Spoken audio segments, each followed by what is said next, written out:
Very good evening बच्चों। This is Sawan Yadav, your zoology mentor, and today we came with new topic named is mechanism of breathing. So let's study. चलो आज और पढ़ते हैं mechanism of breathing. तो सबसे पहले हमारे सामने एक क्वेश्चन आता है, what is breathing? What is breathing?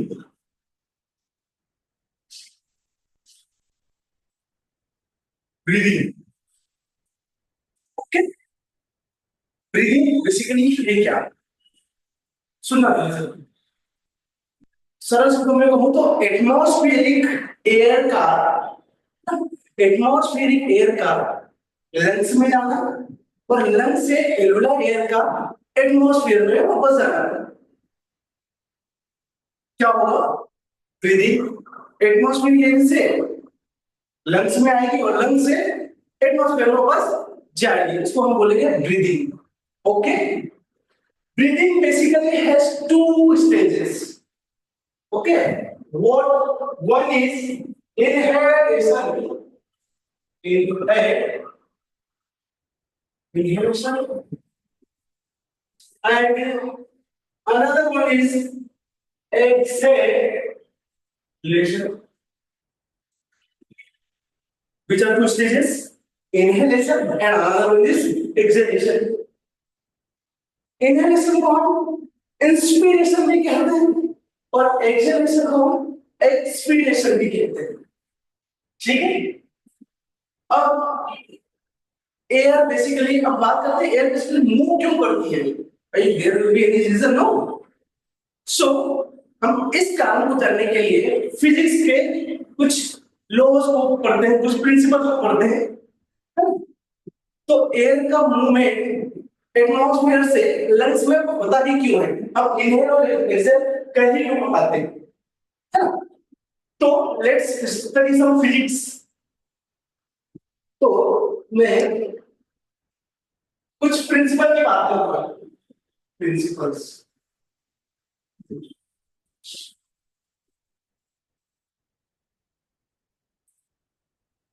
कौन सा प्रिंसिपल वर्क करता है?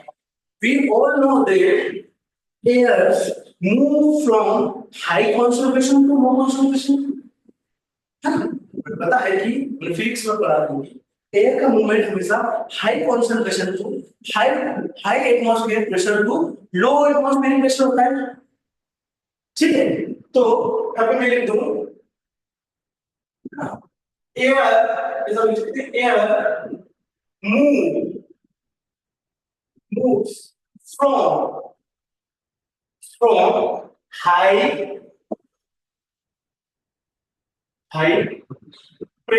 to low pressure.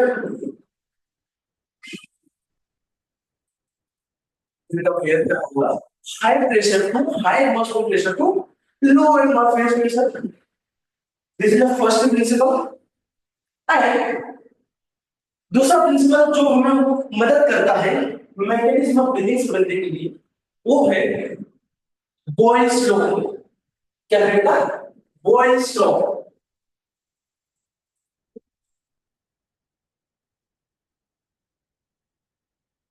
फिजिक्स में पढ़ा है बॉयल्स लॉ क्या होता है. बॉयल्स लॉ कहता है कि pressure is universally proportional to volume. है ना? प्रेशर वॉल्यूम के इनवर्सली प्रोपोर्शनल होता है. कैसे बेसिकली आपको सपोज कैसे, जैसे जैसे इसका मतलब क्या होगा, जैसे हम प्रेशर बढ़ाएंगे तो वॉल्यूम कम होगा.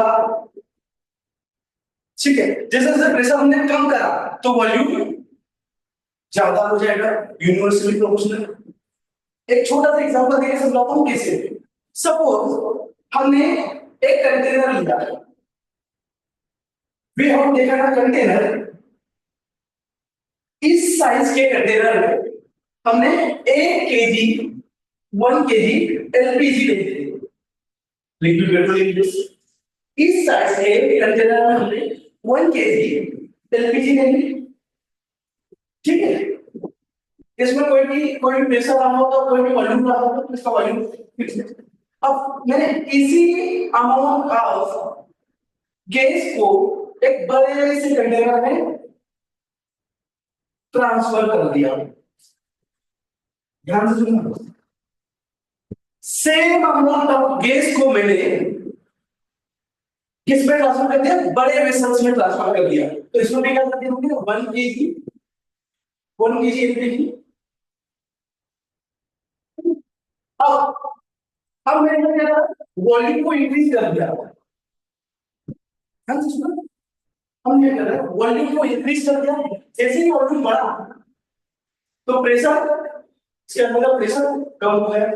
सपोज कभी इस वेसल में एलपीजी के पार्टिकल मॉलिक्यूल इतने पास थे, तो मैंने बड़े वेसल्स में देखा तो उसके जो पार्टिकल है वो थोड़े दूर हो गए। It means between the particle जो प्रेशर है, जो फोर्स है, वो कम हुआ है। दैट्स व्हाई, है ना, that's why we can say if we increase the volume, pressure will decrease. ठीक है, ये तो आपने पढ़ा है ना, सही समझा? ठीक है, fine. These are two principles we are going to use to understand vacuum और breathing. ओके बेटा, अब हमने ये तो पता कर लिया कि वैक्यूम से प्रिंसिपल यूज होते हैं। प्रिंसिपल के साथ साथ हमें ये भी पता करना है कि इसके लिए हमारे बॉडी में कौन से स्ट्रक्चर वर्क कर रहे हैं। तो बाथरूम में structure involve, structure involve, structure involve. कौन कौन से स्ट्रक्चर इन्वॉल्व है ब्रीदिंग में? फर्स्ट ऑफ ऑल मैं बात करूंगा स्ट्रक्चर इन्वॉल्व है। फर्स्ट ऑफ ऑल आता है रिब्स। क्या था बेटा? रिब्स। ठीक है, अब क्या बात है? रिब्स चूंकि बोन है, रिब्स क्या है? बोन है। और बोन का जो मूवमेंट है वो अपने आप नहीं होता।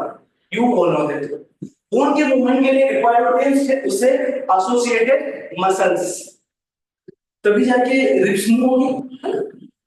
तो इसमें एसोसिएटेड मसल कौन कौन सी होगी? इसमें होती है intercostal muscle, intercostal muscle, intercostal muscle. Okay, तो इंटरकोस्टल मसल्स होगी। अब बेटा जो इंटरकोस्टल मसल है, इंटरकोस्टल मींस, मैं बता रहा हूं इंटरकोस्टल मतलब इंटर मतलब in between costa word use for ribs. See can you read? This is your sternum, okay, and this is your sternum, and these are your ribs. Okay, see better. These are your ribs. This is your sternum, and these are ribs. Ribs, है? तो ribs के बीच में, rib के बीच में यहाँ पर muscle बनी होती है।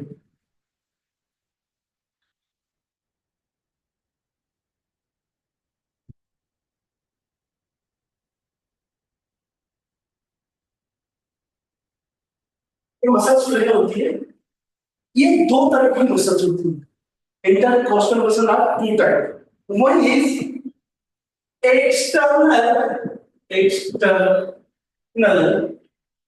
intercostal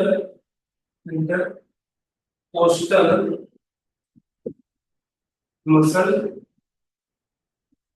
and another one is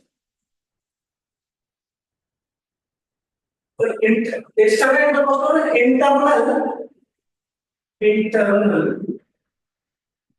intercostal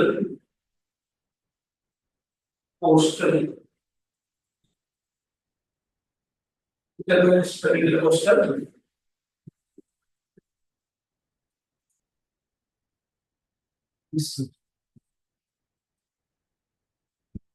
दो तरह की इंटरकोस्टल मसल होती है, internal intercostal muscle and external intercostal muscle. See, ध्यान से देखो, what is internal external intercostal. ये रिब्स है, suppose this is a ribs,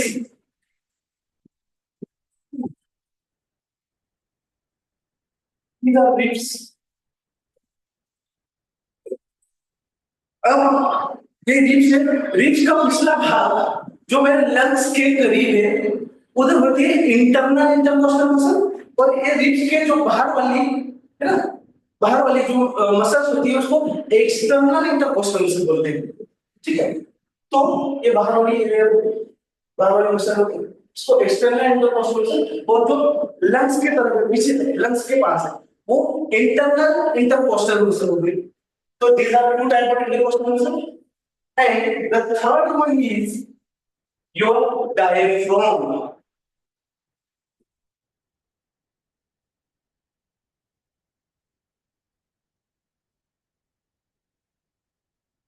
What is third one is your diaphragm. Diaphragm में basically your phrenic member, एक phrenic membrane muscle होती है, phrenic muscle।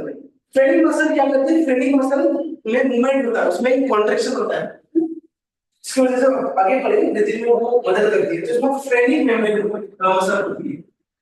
Phrenic phrenic muscle क्या होती है? इसमें फ्रेनिक मसल होती है। फ्रेनिक मसल अब मैं इसको मिटा दूंगा, समझ में आ गया? इंटरकोस्टल इंट्रा और इंटर इंटर।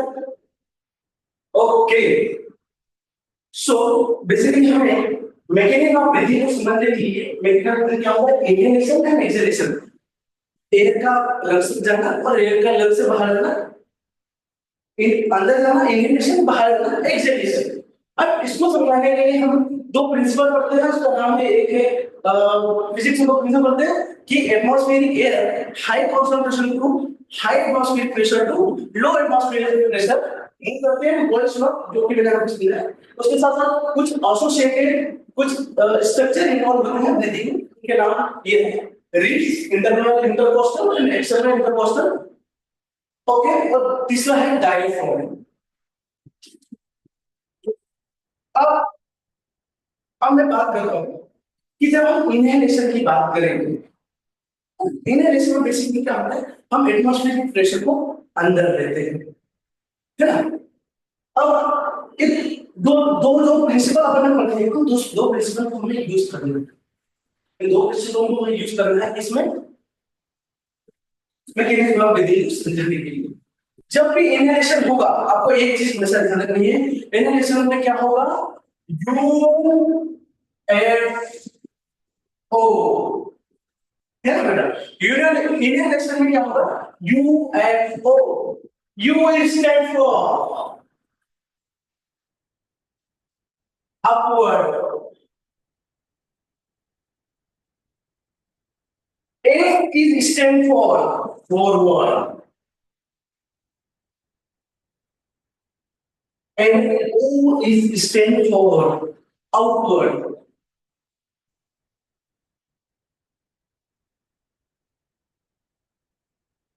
तो जब भी एनिमेशन करोगे तो हमेशा एक बात ध्यान रखना, क्या होगा?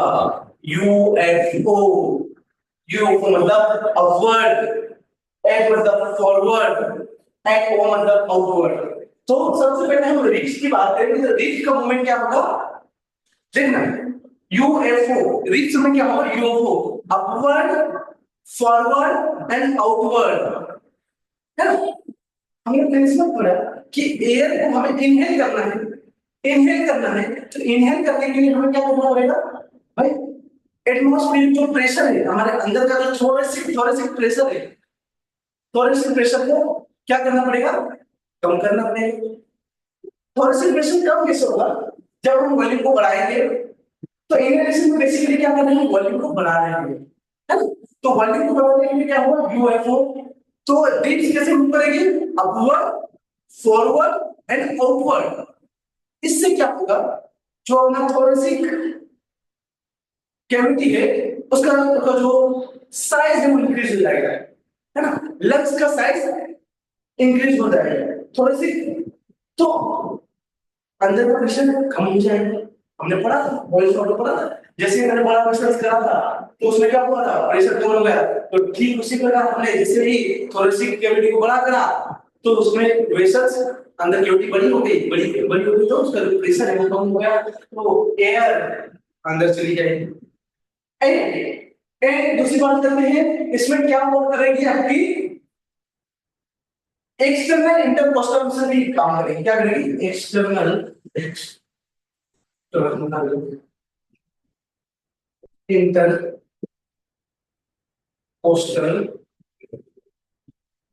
मसल, और साथ ही क्या वर्क करेगी? External intercostal muscle. External intercostal muscle में क्या हुआ? कॉन्ट्रैक्शन हुआ। देखो ये रिलीज करना है।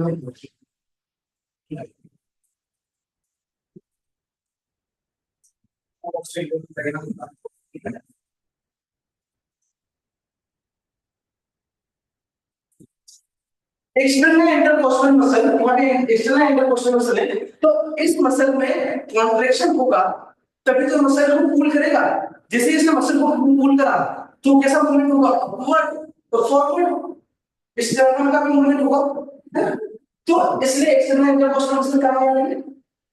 एंड साथ में ही आपका आपकी फ्रेनिक मसल में भी कॉन्ट्रैक्शन होगा। फ्रेनिक मसल बेसिकली ये डोम शेप होता है, मतलब जो डायफ्राम है वो डोम शेप होता है। डोम डोम शेप होता है ना? डोम शेप होता है। तो क्या होता है कि जैसे ही हम इनहेल करते हैं, इनहेल करते हैं तो हमारा जो डायफ्राम है वो फ्लैटन हो जाता है। तो डायफ्राम डायफ्राम की मसल्स में भी कॉन्ट्रैक्शन हुआ, मतलब वो दोनों सबसे क्या हो गई? इन्फ्लेटेड हो गई,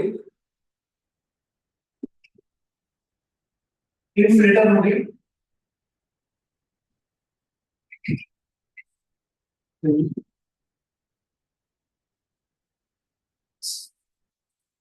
फिर उससे क्या होगा? इन्फ्लेटेड हो गई। तो अब किसी हो गई ये मसल, पहले एसी, अब एसी हो गई, पहले एसी की एसी। तो ये क्या होगा? इनहेलेशन है, साइज इंक्रीज होगा। अब एक्सेलेरेशन की बात करो बेटा, एक्सेलेरेशन की बात करो तो एक्सेलेरेशन, ठीक है, इसमें ठीक मतलब अब हमें वॉल्यूम कम करना है, हमारे थोड़ी सी कैविटी का वॉल्यूम कम करना है। हमारे स्टेमिना अभी कैसे वर्क कर रहे थे? इस प्रकार है। तो अब हमें इसकी जो वॉल्यूम है उसको कम करना है, तभी तो प्रेशर बढ़ेगा, तभी तो मूवमेंट कैसा होगा? हाई टू लो, तभी तो एयर हाई प्रेशर से लो प्रेशर में मूव करेगी। तो हमारे प्रेशर, हमारे वॉल्यूम कम करने के लिए क्या होगा? जो अपवर्ड मूवमेंट था रिब्स का वो क्या हो जाएगा? बताओ बेटा। बैकवर्ड। जो फॉरवर्ड मूवमेंट था डाउनवर्ड, सॉरी, ये क्या हो जाएगा? बैकवर्ड, डाउनवर्ड हो जाएगा। अपवर्ड था तो डाउनवर्ड, डाउनवर्ड, ओके। फॉरवर्ड था तो बैकवर्ड हो जाएगा,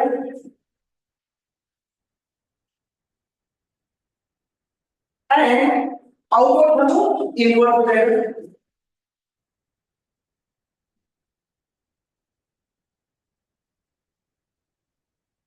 ठीक है, तो जैसे ही रिच का मूवमेंट ऐसा था, रिच का मूवमेंट ऐसा हो, और जो आपकी जो एक्सटर्नल इंटरकोस्टल मसल है वो क्या होते हैं? यहाँ पे कॉन्ट्रैक्टेड हुई थी, मुझे कहना कॉन्ट्रैक्टेड हुई थी, कॉन्ट्रैक्ट हुई थी, कॉन्ट्रैक्ट हुआ था इसमें, और ये फ्लैटेंड हुई थी, है ना? तो ये कॉन्ट्रैक्ट हुई थी, तो ये मसल क्या हो जाएगी? रिलैक्स हो जाएगी। तो यहाँ पे क्या होगा? यहाँ पे क्या होगा, तो एक्सटर्नल इंटरकोस्टल मसल देखते हैं, क्या एक्सटर्नल इंटरकोस्टल मसल में क्या होगा, रिलैक्सेशन, ये रिलैक्स हो जाएगी, ये रिलैक्सेशन जो फ्लैटेन था, जो कि फेलिक मसल फ्लैटेन थी, अब ये क्या हो जाएगी, वो बस डोम से हो जाएगी, तो फेलिक मसल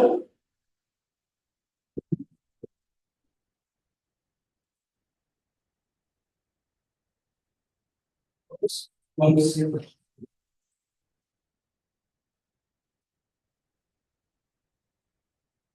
फेलिक से करेंगे, तो डोम से हो जाएगी, तो अंदर का प्रेशर बढ़ेगा, अंदर का प्रेशर वॉल्यूम कम हुआ, इसीलिए ऐसा होगा, वॉल्यूम कम हुआ, वॉल्यूम कम हुआ तो प्रेशर बढ़ गया, प्रेशर बढ़ा तो प्रिंसिपल क्या हो, अब एक कहां से मूव करेंगे, high pressure to low pressure, movement का वेग करेगा high pressure to low pressure, ये समझ में आया, ये हम नॉर्मल ब्रीदिंग की बात कर रहे हैं बेसिकली, किसकी बात कर रहे हैं हम, नॉर्मल ब्रीदिंग, नॉर्मल ब्रीदिंग की बात कर रहे हैं, ठीक है, ब्रीदिंग को हम, ब्रीदिंग का एक नाम है, हम पल्मोनरी वेंटिलेशन में कहते हैं, पल्मोनरी वेंटिलेशन, पल्मोनरी वेंटिलेशन में कहते हैं। एक बार फिर से मुझे बता देंगे जब हम हल करते हैं, हमने आपको जो है दो प्रिंसिपल पढ़े, दो प्रिंसिपल में पता है, movement of air, high pressure, high atmospheric pressure to low atmospheric pressure होता है मूवमेंट ऑफ एयर। दूसरा हमने पढ़ा बॉयल्स लॉ, बॉयल्स लॉ क्या कहते हैं, प्रेशर का साइन पढ़ा तो प्रेशर कम हो गया, एग्जांपल देके समझाएगा। इनवेलेशन में क्या होता है बेटा, एक बार देखिए इनवेलेशन में क्या होता है, यूएफओ, यू मतलब अपवर्ड, एफ मतलब फॉरवर्ड, ओ मतलब आउटवर्ड, तो ये तीन मूवमेंट होता है किसमें, रिब्स में, उसमें कौन मदद करती है, एक्सटर्नल इंटरकोस्टल मसल, और साथ में क्या मदद करता है, डायफ्राम, डायफ्राम क्या बताता है, इन्फ्लेटर, जिसकी वजह से हमारे थोरेसिक कैविटी का वॉल्यूम बढ़ जाता है, थोरेसिक कैविटी का वॉल्यूम बढ़ा, इट मींस प्रेशर कम हुआ, प्रेशर कम हुआ तो क्या होगा, high pressure to low pressure, it means atmosphere से एयर अंदर आ जाएगी, और ठीक इसका उल्टा हुआ, इसमें रिलैक्सेशन हुआ एंड एयर वापस डोम से हो गई, तो वॉल्यूम वापस डिक्रीज हुआ, वॉल्यूम डिक्रीज हुआ, प्रेशर बढ़ा, तो high pressure to low pressure. इतना क्लियर है ना, ठीक है। और एक चीज और बताना चाहूंगा मैं, आपका जो लंग्स होता है, लंग्स की बात करें,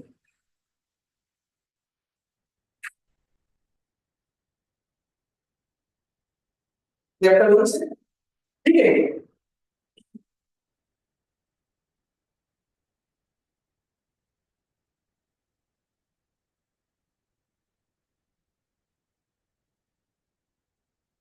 इसको बोलते हैं pleural membrane, this is this are your pleural membrane, pleural membrane के अंदर होता है प्लूरल फ्लूइड, यहाँ पे क्या होता है बेटा, प्लूरल फ्लूइड, तो जो प्लूरल कैविटी में,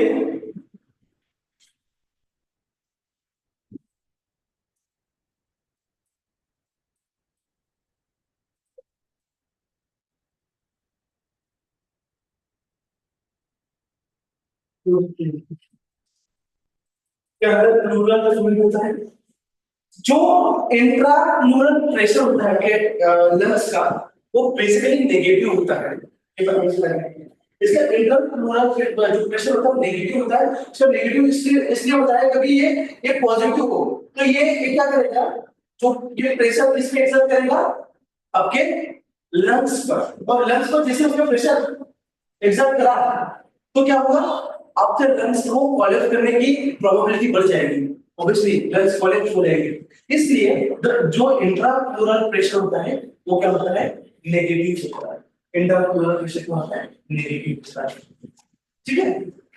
अब हम फ्लो की बात करें, तो इसको ध्यान में नहीं रखना। तो फ्रॉग की बात करें तो फ्रॉग के केस में क्या होता है कि उसमें बर्गोफेरेंजियल रेस्पिरेशन होता है। तो जो उसका जो उसका लंग्स का जो प्रेशर होता है, लंग्स इंटरनल प्रेशर होता है वो पॉजिटिव होता है, जिसकी वजह से वो खाना और सांस लेना को एक साथ नहीं कर सकता। ये नहीं आपको ध्यान रखना है, ठीक है। जिसकी वजह से वो पहले एयर को है ना बकल कैविटी में स्टोर करता है, फिर उसको प्रेस करता है अंदर की तरफ। ध्यान दें ध्यान। तो हमारे लंग को कोलेप्स होने से बचाने के लिए हमारा जो इंट्रा प्लूरल प्रेशर होता है ना, एक और देखो जो इंट्रा प्लूरल प्रेशर होता है वो हमेशा नेगेटिव होता है। इंट्रा लिख लेना, intra plural pressure always negative inside the lungs. केवल लंग्स के अंदर इंटर हमेशा नेगेटिव होगा। ये सारी चीजें समझ में ठीक है।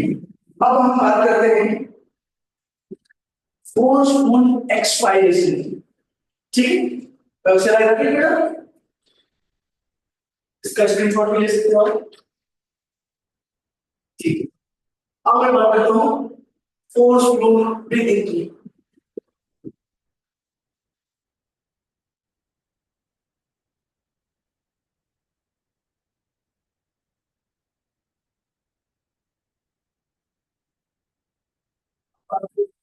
Forceful expiration.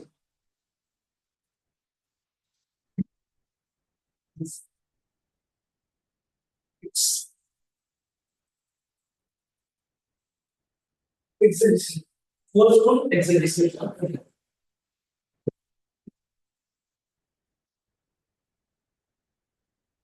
Forceful exhalation.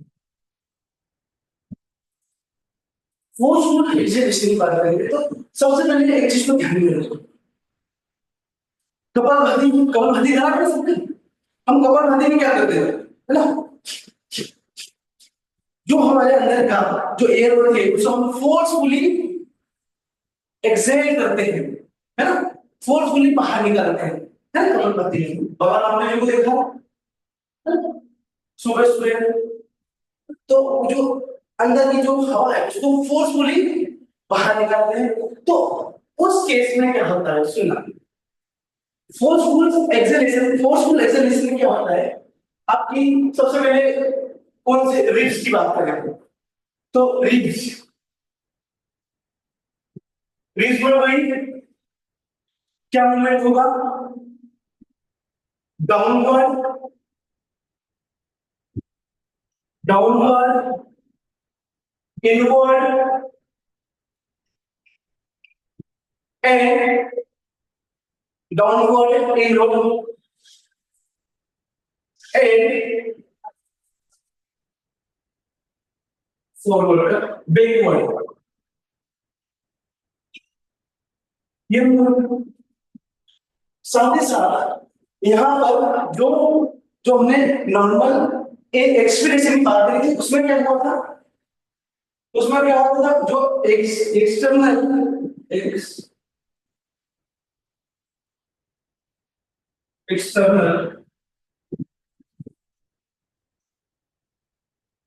Intercostal muscle थी, एक्सटर्नल इंटरकोस्टल मसल थी, एक्सटर्नल इंटरकोस्टल मसल क्या होती है, रिलैक्स। और जो आपका डायफ्राम में क्या हुआ, उसका डायफ्राम क्या हुआ,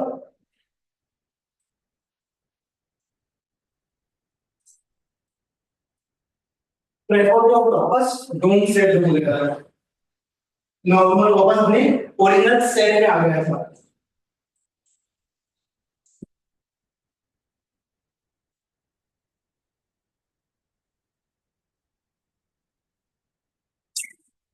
डाउन सेट हो गया वापस ओरिजिनल साइज,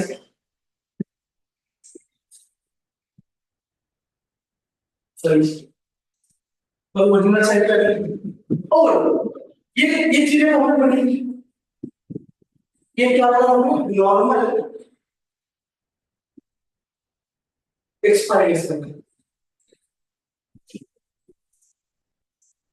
नॉर्मल एक्सपायरेशन।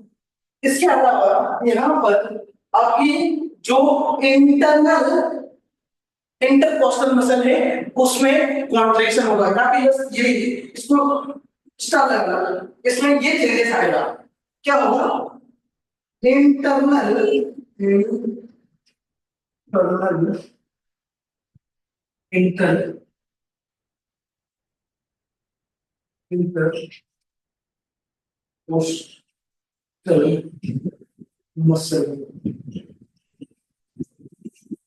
इसमें क्या होगा, इसमें होगा कॉन्ट्रेक्शन, इसको डबल स्टार लगा, इसमें होगा कॉन्ट्रेक्शन। इसके लिए इंटरकोस्टल मसल में कॉन्ट्रेक्शन होगा। क्या हुआ, फोर्सफुल एक्सपायरेशन में हमने फोर्सफुल एक्सपायर करा, तो जो हमारी ग्रिप की मूवमेंट है वो डाउनवर्ड, इनवर्ड एंड बैकवर्ड भी थी। साथ ही साथ जो हमारी एक्सटर्नल इंटरकोस्टल मसल थे वो रिलैक्स होगी। रिलैक्स होने के बाद जो डायफ्राम है वो भी अपने ओरिजिनल स्टेट में आ जाएगा। उसके बाद एक और मसल जो काम करती है वो इंटरनल इंटरकोस्टल मसल, इनमें क्या होगा, इंस्पिरेशन होगा, कॉन्ट्रैक्शन, जिसकी वजह से क्या हो जाएगा, आपका फोर्सफुल एक्सेलेरेशन हो जाएगा। ठीक है, साथ ही साथ आपको एनसीईआरटी में एक डायग्राम दिया है, मैं बता दूं, एनसीईआरटी का एक डायग्राम दिया है, इसको ध्यान से देखिए। जो एनसीईआरटी का डायग्राम है, इसमें पहले डायग्राम में देखिए बेटा, थोड़ा मैं आगे ले आता हूँ। हाँ, ये पहले डायग्राम में देखिए कि जो रिब्स की मूवमेंट है वो आउटवर्ड हो रही है। रिब्स की मूवमेंट क्या हो रही है, see the movement of ribs upward outward हो रही है, and the diaphragm is moving downward, diaphragm is moving downward, है ना। ये सब कुछ हटा दे तो क्या होगा, जो थोरेसिक वॉल्यूम है, वॉल्यूम ऑफ थोरेक्स इंक्रीज हो गया। जैसे वॉल्यूम ऑफ थोरेक्स इंक्रीज हुआ तो क्या हुआ, प्रेशर कम हुआ। प्रेशर कम हुआ तो मतलब इनहेलेशन हुआ। तो पहले इनहेलेशन का है। और दूसरा देखो, जो रिब्स है वो डाउनवर्ड मूव कर रही है, रिब्स डाउनवर्ड मूव कर रही है, और जो डायफ्राम है वो वापस अपवर्ड मूव कर रहा है, डायफ्राम अपवर्ड मूव कर रहा है। तो डायफ्राम ने से अपवर्ड मूव करा तो क्या हुआ, जो थोरेक्सिक वॉल्यूम ऑफ थोरेक्स है वो डिक्रीज हुआ, और जैसे वॉल्यूम ऑफ थोरेक्स डिक्रीज हुआ क्या हुआ, प्रेशर इंक्रीज हुआ। जैसे प्रेशर इंक्रीज हुआ तो क्या हुआ, जो एटमॉस्फेरिक जो अंदर की जो वॉल्यूम प्रेशर था वो क्या हुआ, बढ़ गया। तो एयर कहां मूव करेगी, again come to the principle, high pressure to low pressure.